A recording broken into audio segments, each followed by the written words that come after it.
जय जय श्री राधे। आपका स्वागत है हमारे चैनल मंगल ज्ञान दर्पण में। साथियों, रोजाना की तरह आज भी हम आपके लिए एक नई कथा लेकर के आए हैं और वो कथा आपको जरूर पसंद आएगी।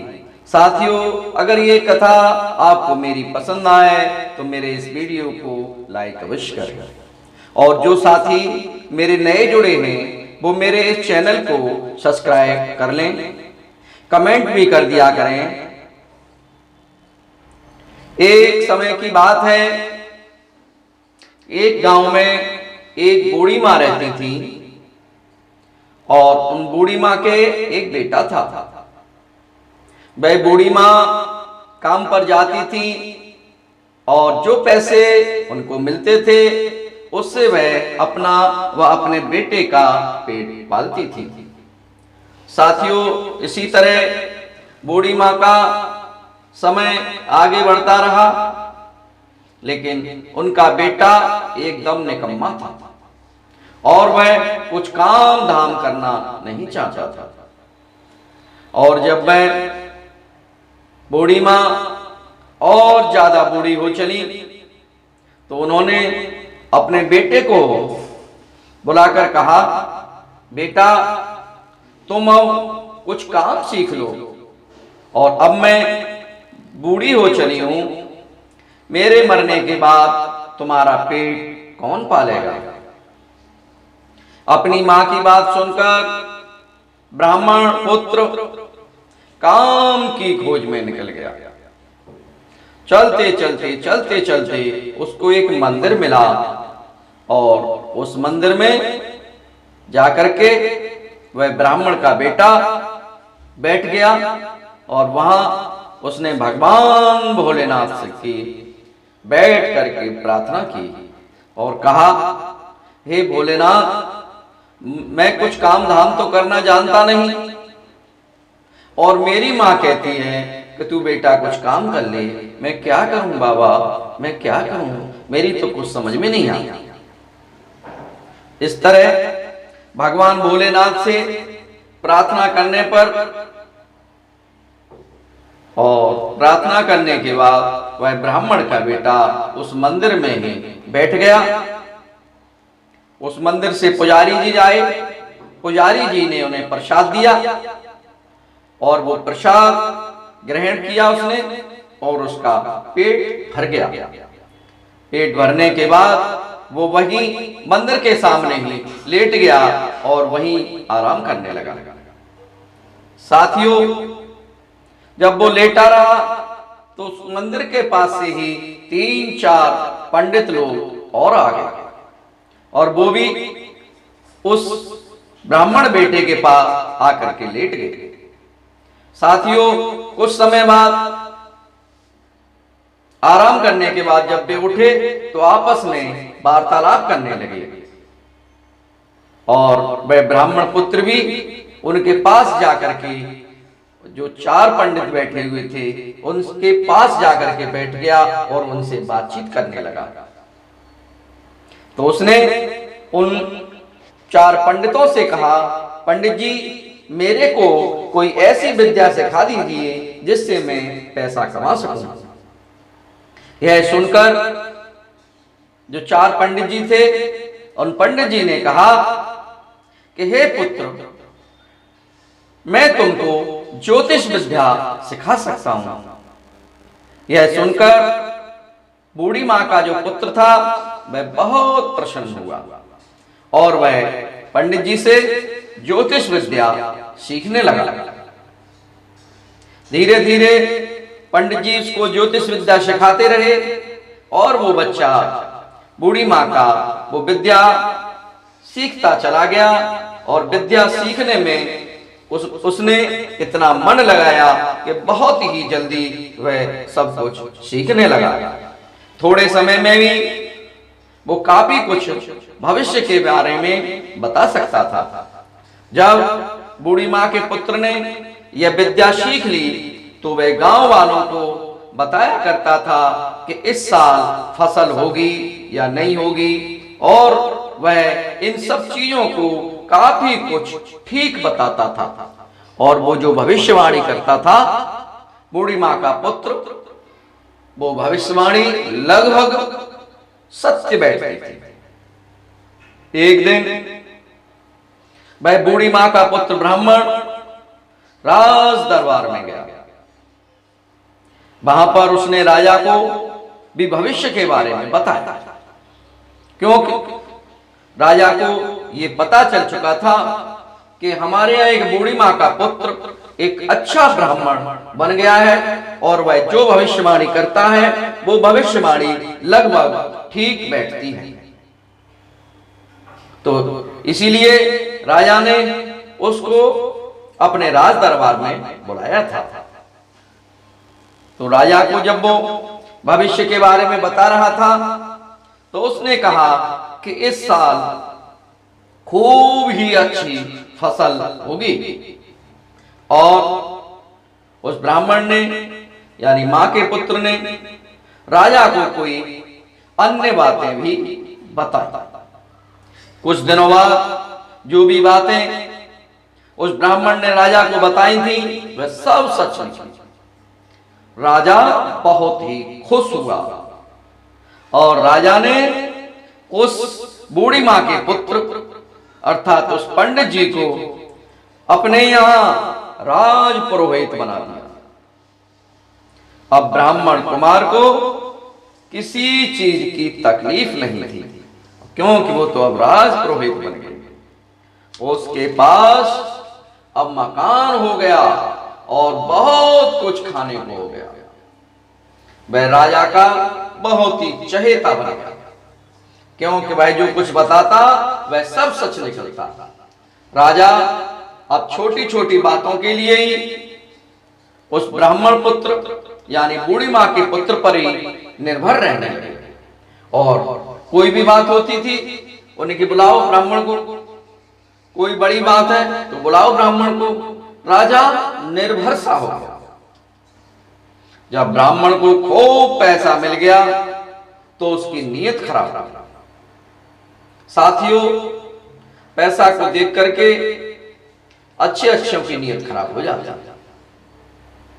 और जब ब्राह्मण की नीयत खराब हुई तो उस ब्राह्मण ने सोचा, मैं राजकुमार की इकलौती बेटी से ब्याह कर लूं तो मेरे को सारा राजपाट मिल जाएगा, क्योंकि राजा के कोई बेटा नहीं। उसने अपना उल्लू सीधा करने का उपाय सोचा, और उसका दिमाग इस फिजूल की बातों में लग गया कि किसी भी तरह ये राज्य मुझे मिल जाए। अगर ये राज्य मुझे मिल जाएगा इस बेटी के सहारे, जो राजा की बेटी है राजकुमारी, अगर ये मुझे मिल जाए तो मैं यहाँ का राजा बन जाऊंगा। ये चीज उनके दिमाग में चलने लगी। उस दिन वो एक समय की बात थी, दिमाग में चलते चलते और वो राज दरबार में पहुंच गया। और उस ब्राह्मण ने राजा को कहा कि आपके राज्य में 7 साल तक अकाल पड़ेगा। यह सुनकर राजा बहुत ही चिंतित हुए, और राजा ने उस ब्राह्मण से पूछा कि इसका कोई उपाय है, क्योंकि 7 साल तक अगर अकाल पड़ेगा तो मेरी जनता क्या करेगी? 7 साल कौन झेलेगा? त्राह त्राह मच जाएगा, सभी लोग परेशान हो जाएंगे। इसलिए उन्होंने उन ब्राह्मण से उपाय पूछा। तो राजा के इस प्रकार पूछने पर ब्राह्मण ने कहा कि आपके राज्य में अकाल का कारण आपकी बेटी है। यदि आप उसको एक बहू की तरह तैयार करके और शादी का सामान देकर एक लकड़ी के बक्से में डालकर अगर नदी में बहा दें तो आपके यहाँ अकाल नहीं पड़ेगा।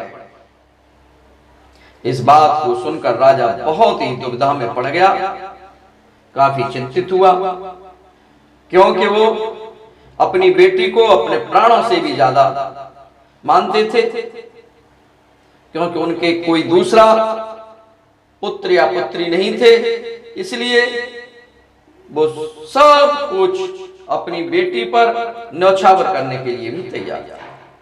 लेकिन ब्राह्मण ने जब इस तरह की बात कही तो राजा परेशानी में पड़ गए, परंतु काफी सोच विचार करके उन्होंने अपनी बेटी को त्याग करने की ठान ली। एक दिन राजा ने सच में ही लड़की को बक्से में डालकर और सारा सामान देकर पानी में बहाने की तैयारी कर ली, और वो अपनी उस लड़की को ले जाकर